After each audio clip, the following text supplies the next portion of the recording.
nombre es Úrsula Santa Cruz, soy de TIC-TAC, un colectivo que tiene 2 años de formación, integrada por migrantes, trans y racializadas.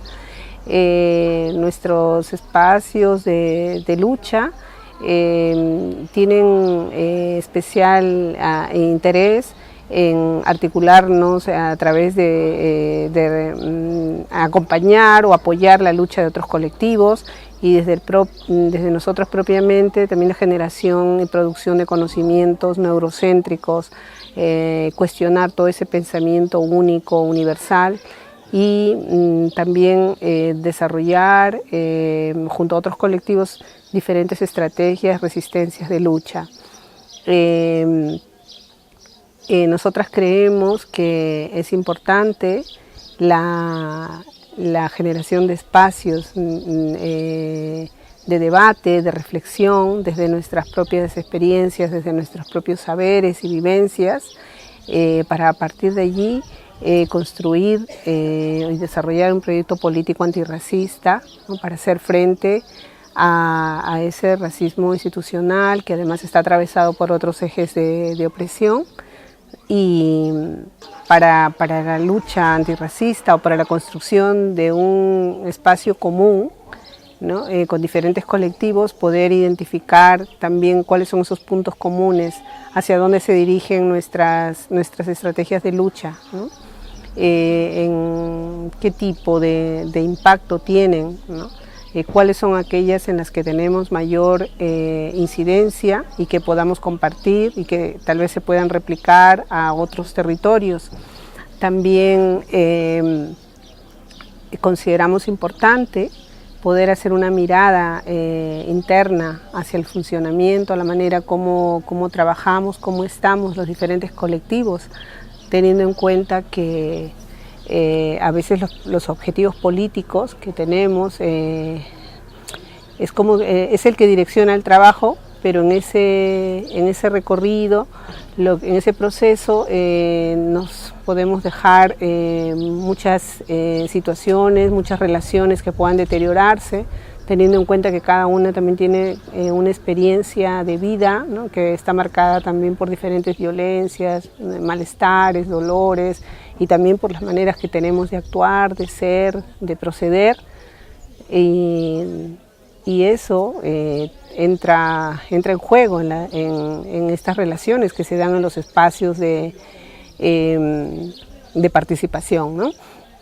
Y también, estoy hablando también muy a título personal, que es una reflexión compartida, pero para mí es tan importante ser conscientes, darnos un espacio en los diferentes colectivos para hablar acerca de cómo nos sentimos, ¿no? Cómo estamos a veces nos lleva a lo racional también, sino, a veces creo que nos cuesta hablar desde otro lugar que no sea lo político, ¿no? El discurso político, y dejando como también una disociación con lo otro, ¿no? Cómo lo vivimos, cómo se dan las relaciones de poder, cómo se dan los privilegios dentro de los grupos, dentro de los propios espacios y también entre colectivos, ¿no? Entonces, cómo no somos conscientes de eso y cómo también podemos tener interiorizada y reproducir, por ejemplo, la transfobia, el racismo hacia compañeros de otros colectivos, el sexismo, ¿no? Y a mí me parece importante que todo eso se puede evidenciar y esto pasa por tener una capacidad de crítica y autocrítica que no tenga que ver con una cuestión también personal, sino política, ¿no? Y que nos ayude a mejorar y a identificar también cómo muchos de estos aspectos pueden al final acabar con un proyecto político, con una organización, con una lucha, ¿no?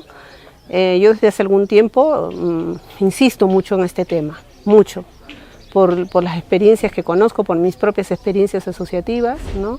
También cómo a veces no hablamos, ¿no? Cómo nos vamos de los grupos, cómo manejamos los conflictos, ¿no?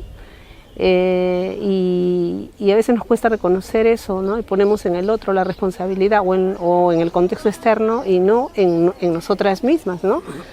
Y Y eso me parece muy importante de poder verlo y también ver cómo lo podemos trabajar, y eso pasa también por un aspecto relacionado con el sanar muchos aspectos de nuestras vidas, ¿no? Ayer, por ejemplo, en un grupo salió a la hora de trabajar herramientas, ¿no? ¿Qué herramientas tienen? La sanación salió como un tema, pero era un tema residual, digamos, ¿no? Entonces, cuando ahí tiene que ver con muchos aspectos de nosotras, ¿no? Que tenemos allí y de manera colectiva. Entonces, yo creo que esto no se puede desligar de todo lo demás, ¿no? Porque también este es un aspecto político, ¿no? Desde el cual yo creo que tenemos que construirnos, reconocernos y vernos, ¿no?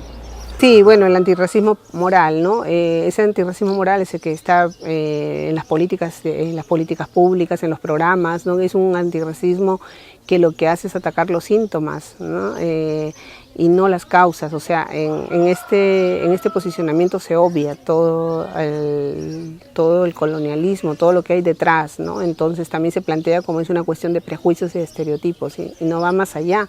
No hay un reconocimiento a nivel de que existe un racismo a nivel estructural, ¿no?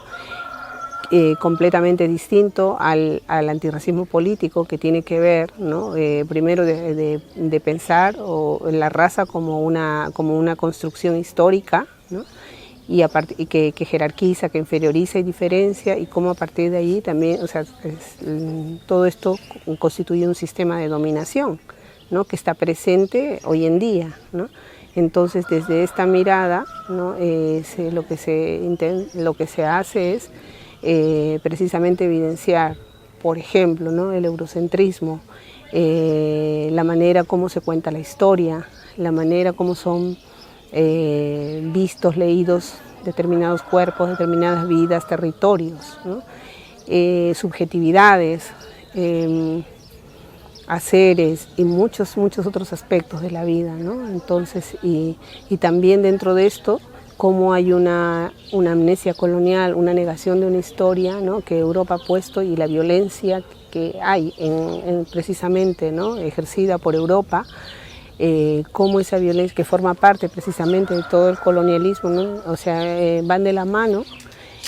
Cómo ha sido negada, ¿no? Entonces Europa califica o clasifica o nombra a los otros como violentos, como salvajes, y se hace neutral de toda la violencia que ha ejercido y sigue ejerciendo, ¿no? Sobre cuerpos, pueblos y territorios. Bueno, el encuentro, hay una predominancia, no sé, 90 y tantos % de latinoamericanos, lo cual eso marca muchísimo, ¿no? Comentaban las compañeras marroquíes que tal vez a la hora que se han reunido, o sea, en la noche, y que tal vez y que hayan compartido muchas cosas comunes que se trabajaron en la mañana, que tal vez también allí hubiera sido quizás una manera de organizar, ¿no? Completamente diferente.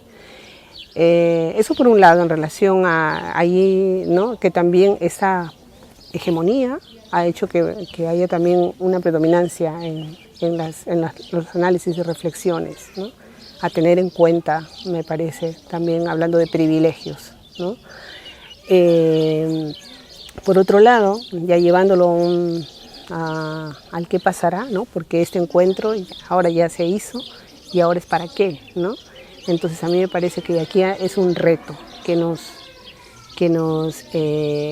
convoca a todos, ¿no? Ahora cómo continuamos, ¿no? De qué manera, y a mí me parece importante que de aquí en adelante lo que se quiera construir pase primero por construir y fortalecernos a nivel territorial, ¿no? Para poder, si planteamos de crear una red antirracista con otros territorios, estatal sería como muy ambicioso de momento, pero yo creo que eso, ¿no?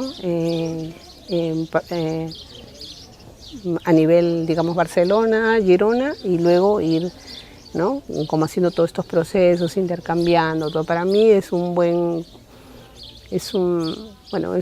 paso, ¿no? Que hemos dado con muchas de sus limitaciones, teniendo en cuenta que es autogestionado y que hemos dado los tiempos que hemos podido, quizás más allá también de nuestras posibilidades. Pero para mí ahora ya se dio el encuentro, ¿no? Se están recogiendo muchas reflexiones, propuestas, análisis interesantes, y ahora es como, yo estoy pensando ya en el más, ¿no? En perspectiva, ¿no?